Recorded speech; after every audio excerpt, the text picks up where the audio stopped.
Welcome to SportsBeat KC, the sports podcast of the Kansas City Star and KCUR. It's Tuesday, November 18th, and I'm your host, Blair Kerkhoff. Another road game and another loss for the Chiefs, this time at the hands of the Denver Broncos. And of course, it was a narrow loss because the Chiefs only lose close games. As a reminder, the Chiefs are 5-5. They won all their games by at least 2 touchdowns. Each of their 5 losses have been by 1 score or less, and the one in Denver may have been the most excruciating. Here to break it down and look ahead to this weekend's game against the Indianapolis Colts is Chiefs beat writer Pete Sweeney. After a break, we'll discuss the big happenings in the soccer world with Daniel Sperry, who covers the sport for the Star. There's been a major shakeup with the Kansas City Current, and the MLS and Sporting Kansas City are changing seasons. Hello, Pete. Hey, good morning. I'm gonna try to speak louder today. Our number 1 fan wrote in, and I've been too mild on this show with my voice, so I'm loud and proud today. We can just twist some knobs here too, if we could, to get you tuned up, so to speak. There we go. All right, there's a poll in the field. Is what the alert is out, the radar is out, and there's still time to vote in this poll. That's right. Just all you have to do is go to Pete Sweeney's Twitter account. What is it? What's your handle, Pete? PG Sween. PG Sween, and vote. Let's break it down. What did you? It's a multiple choice. Mm-hmm. Obviously, it's a poll. But right. What did you ask? And then we'll get to the responses. Yeah, I always think at junctures like this, what gets attention are a lot of these. I call them sometimes fanalists, content creators, and I think it's wonderful. First of all, because I think people care and they're so involved, and even fans that maybe can't get in the building, they have a great following, and that leads to Chiefs discussion. It helps everybody. But I think sometimes, those louder wheels, so to speak for, what you would think it would be the idea of the fan base. And so regular fans are more likely to vote in a poll than tweet out, I still believe in the team. And so I put out this poll this morning, and it was, how do you think the Chiefs 2025 season ends? And Elon's got to get on us because X only allows four choices. But it was without playoffs, playoff exit before the AFC title, an AFC title or Super Bowl loss, or they would win the Super Bowl. And I just thought it was telling. Less than half of the fan base, and this is just based on what I would think are mostly Chiefs fans that follow me. We have 1,300 votes as I'm reading this. Only 37% still believe that the Chiefs will miss the playoffs. So that more than half the fan base still thinks they'll make the postseason. You wouldn't maybe know that from just reading some of the viral tweets that are going around. 30% believe that they'll exit before the AFC title game, which would be unprecedented in the career of Patrick Mahomes, who only has played in AFC title games. 15% think they'll reach the AFC title game or the Super Bowl and lose. And then there's still 16% of the fan base that is voting that they'll win the Super Bowl. And the panic is going around, and I know it. I went to the New York Times calculator. By their analytics, the Chiefs are down to 57% to make the playoffs. I just think this is telling on gambling sports books. And as Dane and Hughes once told me, they don't put up those shiny buildings for nothing. The Chiefs are still 5th in odds to win the Super Bowl. And so I think a lot of this, and this happens on a week-by-week basis, and Blair, part of the reason that we're compensated is because people do react and they want to hear about what's wrong. But I think sometimes we can be overreactionary to what the situation actually is.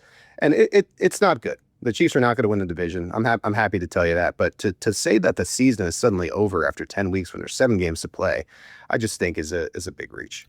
And keep in mind that 3 weeks ago, they were coming off a 3-game winning streak, having beaten a couple of pretty good teams in that stretch, one of them being the Detroit Lions. And then the schedule turned difficult. They go to Buffalo, have a week off, go to Denver. Buffalo, of course, shadowed the Chiefs' success in most of the Patrick Mahomes era. And the Broncos are having a terrific season. They're now 9-2, leading the AFC West, probably on their way to ending the Chiefs' 9-year stretch of AFC West championships. So the Chiefs are favored in both games, but it's not like the Chiefs have been upset in a major way in these last 2 games. I think they were not unreasonable outcomes. for them to lose these games. Now, I think if they continue their losing ways, Colts, the Indianapolis Colts this weekend at Dallas on Thanksgiving, the schedule eases up for them, then it's been I'm sure if you ask the same question a week from now after a loss to the Colts, things will seem different and the reaction will be different. I think what I'm seeing right now is people trying to pinpoint things. And I've been saying I think they need to be running the football more often. And I think that is a problem. But that has been something that people have zoned in on. Some people, I believe former Chiefs offensive lineman Mitch Schwartz has gotten everybody on the Chiefs need to run under center more.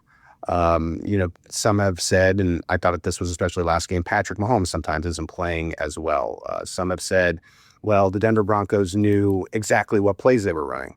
They still only won the game by 3 points, if that was the case. So, I think what is funny about this is for me, and this is where, this will be something that I wanted to maybe get into this week. The problem this year over last year is just the situational football. In the grandest of moments, the Chiefs aren't coming through. But I'm telling you right now, I think this 2025 team is actually better than the 2024 team. We'll never hypothetically get to see them play each other. But if you look just even, and this is just a few of the deep analytical stats, the 25 Chiefs are 5th in DVOA, 11th in net yards per play, 3rd in EPA per play, 3rd in success rate.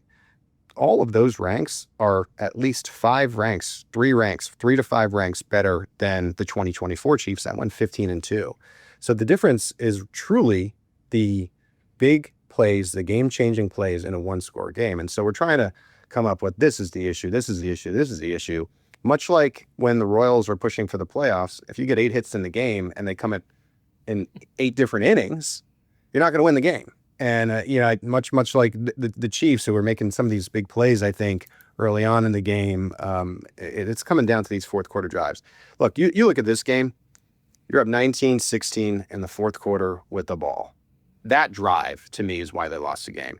And if they're better on that drive and they win the game, this is an entirely different conversation that we're having today about the season outlook as a whole. And I really think sometimes we get lost in that this truly is a game of benches. Now, moving to the Colts, if you lose that game, all of this stuff is not going to matter. If you lose that game, if you lose to the Cowboys and suddenly in 10 days you're 5-7, now to me, there is a legitimate case. Okay, they're not going to make the postseason maybe, but I'm not there yet. And I think that's why.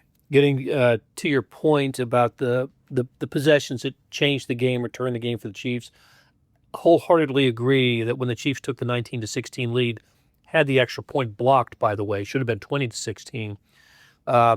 The Chiefs force a punt, a Broncos punt, and then turn around and go 3 and out. So they punt back to Denver. Denver gets a field goal to make it 19-all. Chiefs go 3 and out.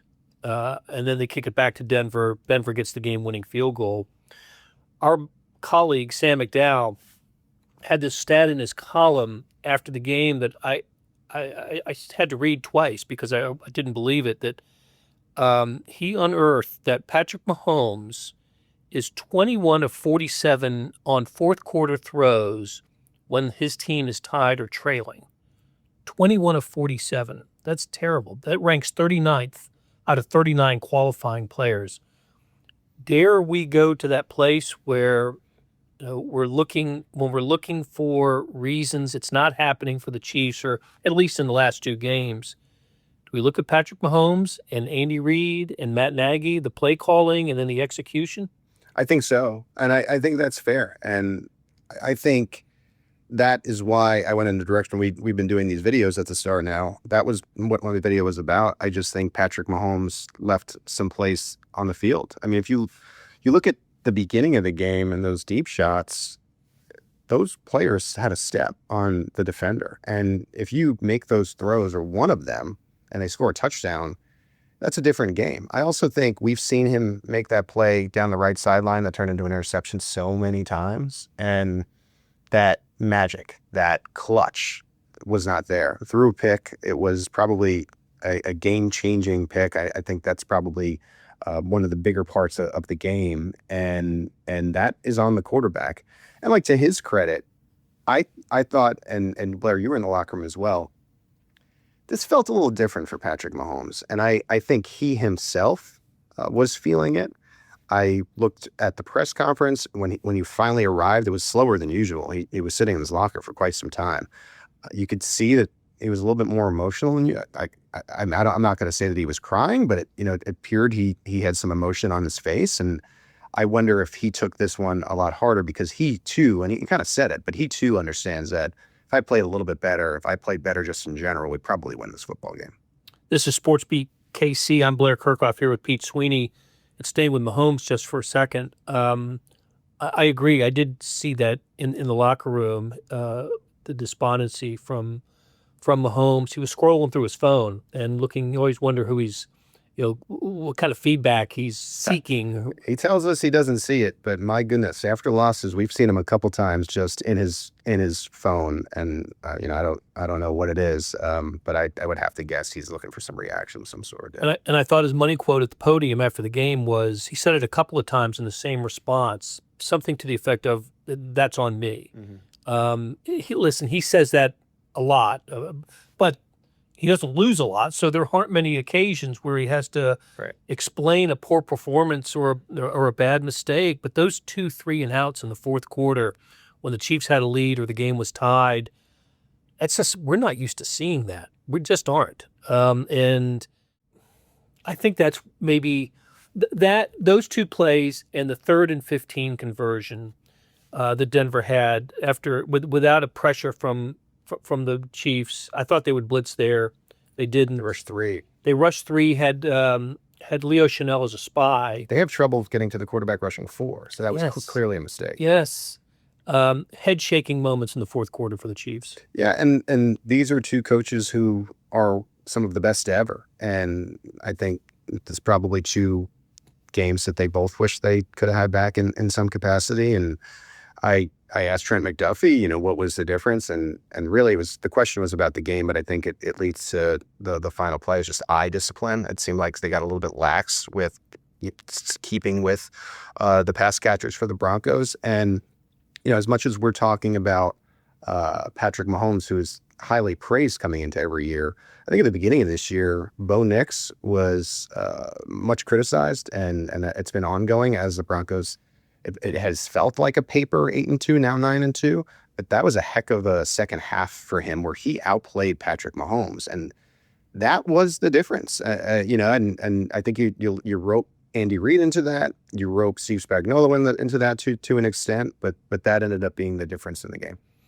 Okay, so better quarterback, Bo Nix or Daniel Jones, the Indianapolis Colts quarterback, who you've had an eye on over the years. Yeah. Just you pay attention to some New York Giants football, and I think when the best offense for a quarterback is to run the ball as much as possible, that tells you everything you need to know.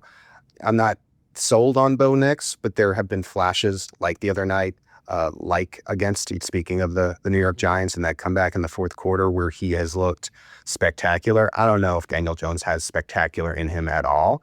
And so for me, I think this game very clearly is going to be stopping the run, not letting Indianapolis essablish that, because much like Chiefs fans are begging for with the Chiefs, they do a nice job of using the run to set up the play action, to set up drop backs for Daniel Jones to create advantageous situations with bigger windows. And I think if you're able to set that tone early, it changes the game, changes the calculus a little bit for Kansas City. And so, in the Nix versus Jones toilet question, I'll take Bo Nix at this stage of the game. How about Jonathan Taylor? What an amazing season he's having, leading the NFL in rushing, averaging 6 yards a carry, tops the NFL with 15 touchdowns, was taken 9 places behind Clyde Edwards-Helaire in the 2020 draft. Here we go. I think we might hear more about that this week.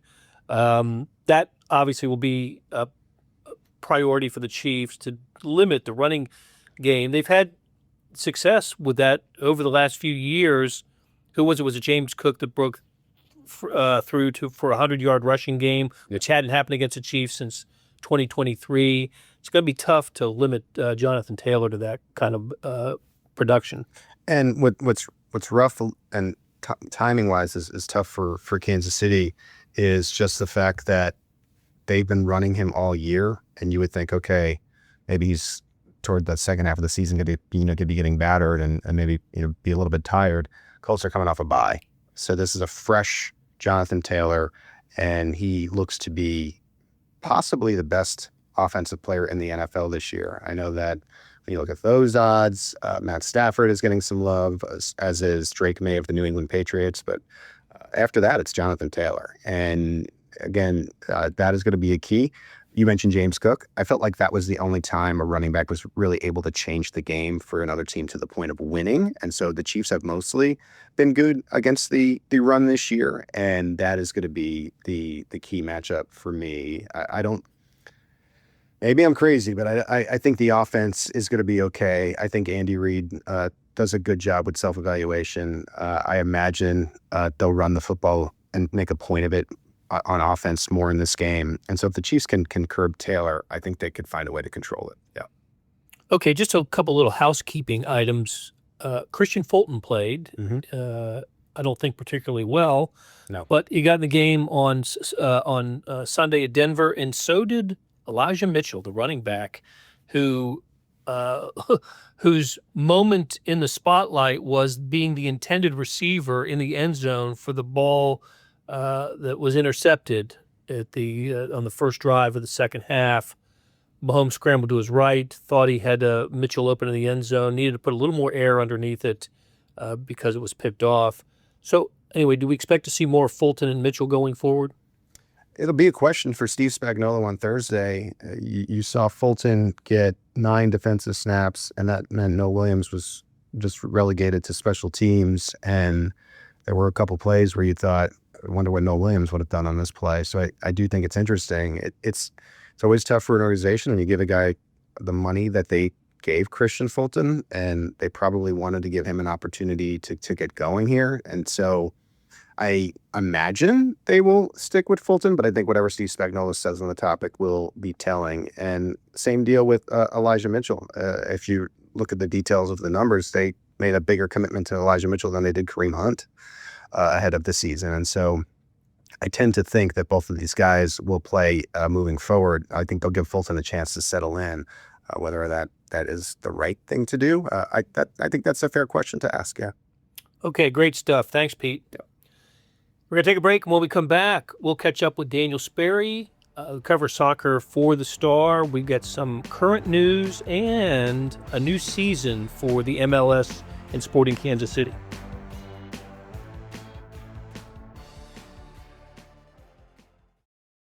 We're back on SportsBeat KC, sports podcast of the Kansas City Star and KCUR, and we're joined by Daniel Sperry, who covers soccer for the Star. And Daniel, a couple of big developments involving the professional teams in Kansas City over the last week or so.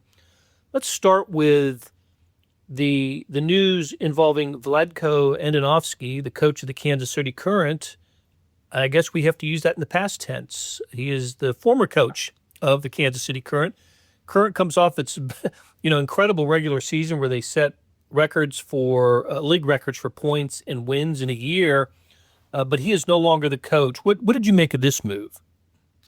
To me, it seemed like a move that, I don't. One, you're not firing Vlatko because of the loss. That's for sure not how this happened. I think if you look in ESPN's reporting, this was a conversation that kind of started in the summer.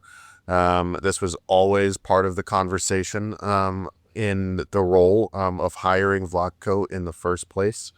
And so I think, I won't read too much into Vlatko's mind here, but it just seems like this was something that the timing of the playoff loss was unfortunate because this was an inevitability regardless at the end of the season of how this was going to go.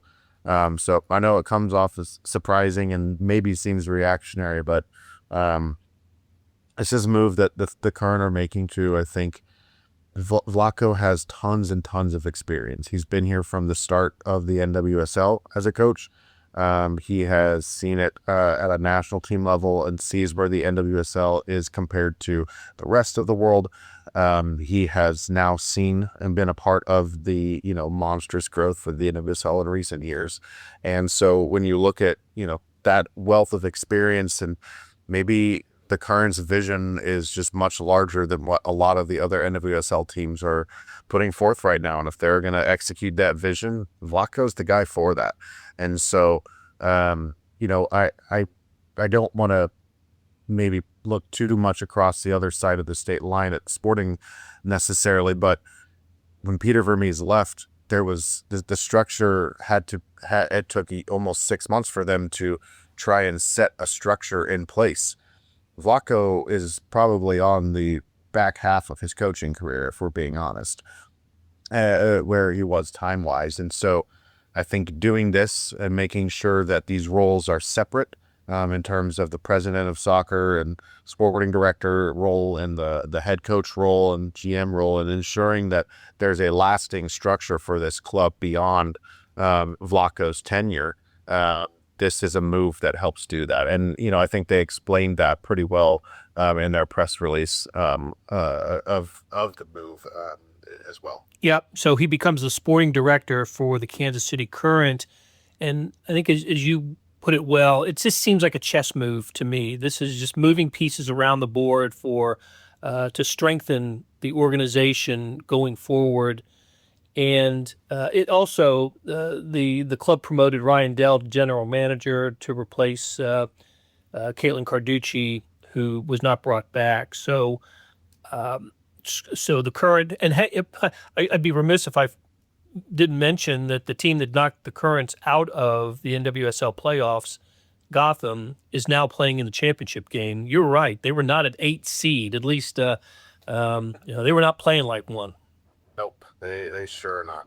Okay, hey, the other big move in soccer involves the MLS going to a European schedule, and by that I mean they're going to mirror a lot of the biggest European leagues in calendar, starting in the summer of 2027. Their season, the MLS season, is going to go from mid-July through May, with the winter break coming from mid-December through about mid-February. Why did the MLS do this? 2 reasons. One is that they're right now the primary transfer window. So in the global game, there's only 2 windows where players can move club to club through the transfer system. Once that happens, it's like the trade deadline, it locks. But it opens up every 2-3 months, or every 6 months for a month, or then in the primary windows 2-3 months at a time. So right now, MLS's primary window runs in the winter, and actually, technically, date-wise, does not start until after Europe's secondary window closes. So you have European teams that don't want to give up their players in the middle of the season, where MLS is trying to build teams, build rosters, bring in new players, build talent, and so maybe you strike a deal and say, oh, you can come in the summer, but that summer window for MLS is like mid-July through mid-August. Well, that's the main window for everybody else, which makes sense. But then they come into an MLS season, they paid all this money for this guy, and by the time he can play, you're playing maybe 8 or 9 games in the regular season. So what this does is flip the calendar so that at the time when everybody is going to the table to negotiate and transfer players, trade them, buy, do transfer fees, not only in acquiring but also selling, they're all at the same table at the same time. The second one, look, MLS for years has gone up against college football and NFL Sundays when it comes to its biggest dates and its playoffs. Part of the other switch there is this moves the playoffs to a time of year where it is less cluttered. The NBA Finals and NHL Stanley Cup Finals will not be done, or they won't even start likely until after June 1st, right? MLS should have their season wrapped up by then. And so we're talking about a time of year where baseball's in its early stages and maybe hasn't quite picked up the summer rush into the fall where people really start to tune in and watch, and you don't have as much NFL and college football clutter. I mean, last year, and the the championship for MLS Cup was played on the same day as SEC, Big Ten, ACC championship weekend, and it takes away the chance for casual eyeballs on their biggest events. And right in this country, the American football reigns supreme over the other football, and so especially when it comes to TV viewership and casual viewers on a weekend. So moving that calendar helps put their prime games in that time. The big thing for me on all of that is that 91% of MLS games will take place within the same window that they currently do. Oh, okay. And that's where fans, I think, looking at weather and stuff like that, start to freak out. In reality, 91% of all MLS games will take place within the same time frame that they currently do.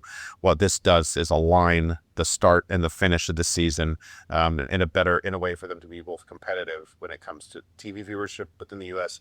and in the global transfer market. Yeah, and if we're worried about the weather, I'm hoping that the winter break will take care of the most ferocious time of the year for Kansas City winters. People can remember that Chiefs-Dolphins playoff game a couple of years ago where the wind chill was like minus 27, kickoff was minus 4. Well, that was the first week in January. That would be in the break window for the MLS. So it seems like the harshest part of winter here comes in that time during the winter break. So fingers crossed. Yes. And, some of this type of setup with the big winter break mirrors what's done in Germany, which has a very difficult winter climate at times, very snowy, as well as some of the Scandinavian places in Russia. So it's very unsurprising that is kind of how they instituted that break. It'll be interesting, too, to see what other competition format changes to come out of it, because they haven't fully announced what they'll do, but the rumor is they're moving to divisions instead of a 2-conference model. It'll be interesting to see how that shakes out, but this is just the first of a few pretty big changes coming for MLS post the 2026 World Cup.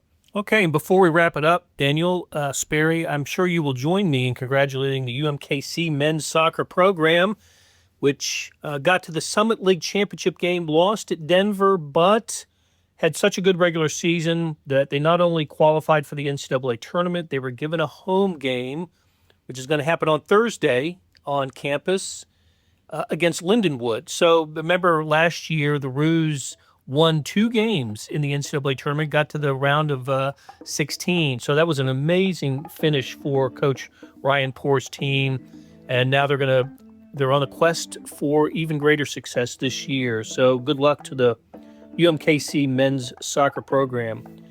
Daniel, thanks for joining us, and we'll talk again soon. Yep, no problem, bud. Here's what's on my radar in a busy week in Kansas City sports. First, a little more college soccer. We just mentioned the UMKC men. Well, how about the KU women? They won their NCAA tournament opener last week, defeating Cal Baptist 3-1 to advance to the second round for the first time since 2019.